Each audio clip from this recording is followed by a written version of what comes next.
ભાજપ પ્રદેશ પ્રમુખ જગદીશ વિશ્વકર્મા પાલનપુરની મુલાકાતે છે। ચડોતર કમલમ ખાતે ભાજપનો વિજયોત્સવ કાર્યક્રમ પણ છે। તો બીજી તરફ જિલ્લામાં ભાજપની જંગી જીત બાદ ઉજવણીનો કાર્યક્રમ જોવા મળી રહ્યો છે।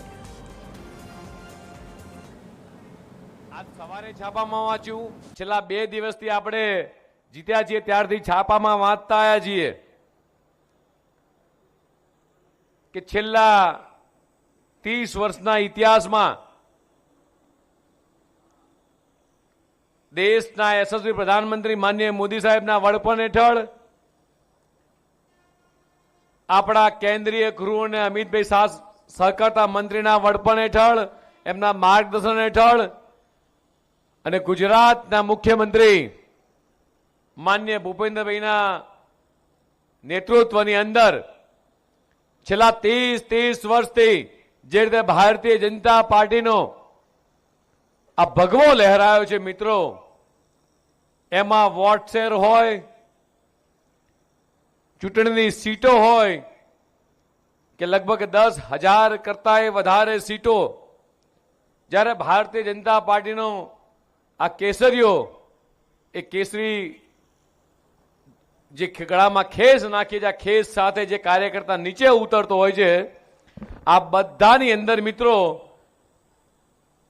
એ અભૂતપૂર્વ એ વધારો કરવાનું કામ કર્યું તો મારી સામે બેઠેલા ભારતીય જનતા પાર્ટીના કાર્યકર્તાઓ કર્યું છે।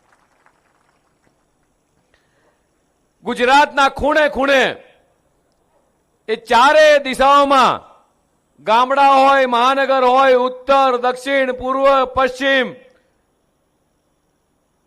કચ્છથી લઈ અને કેવડિયા સુધી, દાંતાથી લઈને ડાંગ સુધી, આ ચારે દિશાઓની અંદર કે આમ છે સૌરાષ્ટ્રના છેવાડાના ગામડા સુધી આ ભગવો લહેરાવાનું કામ કર્યું હતું। એકમાત્ર મંત્ર છે વિકાસનો મંત્ર મિત્રો।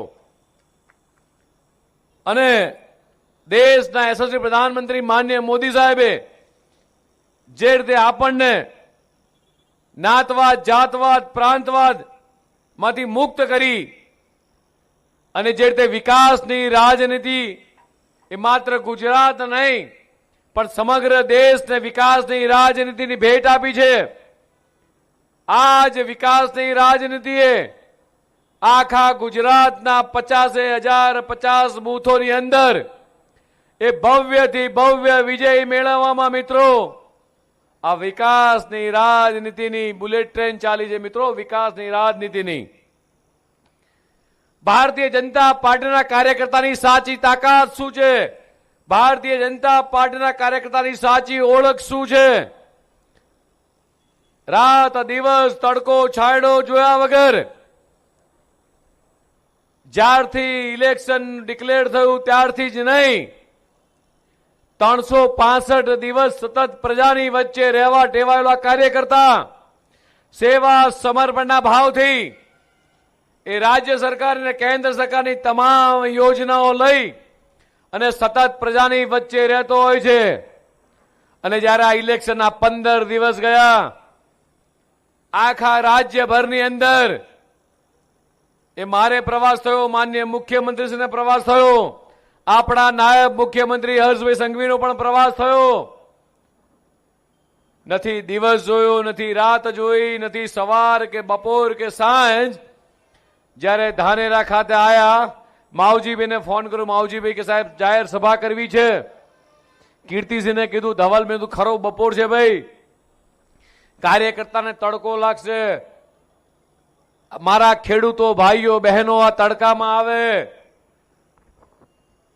એટલે કીર્તિસિંહ, માવજીભાઈ બધાની લાગણી, સાહેબ સવારે બધાને ખેતરના કામ હોય, સાંજે ખેતરના ઢોરના દોવાના કામ હોય, અને આ બનાસકાંઠાની જનતાએ છેલ્લા 31 વર્ષથી સત્તાથી દૂર રહી છે।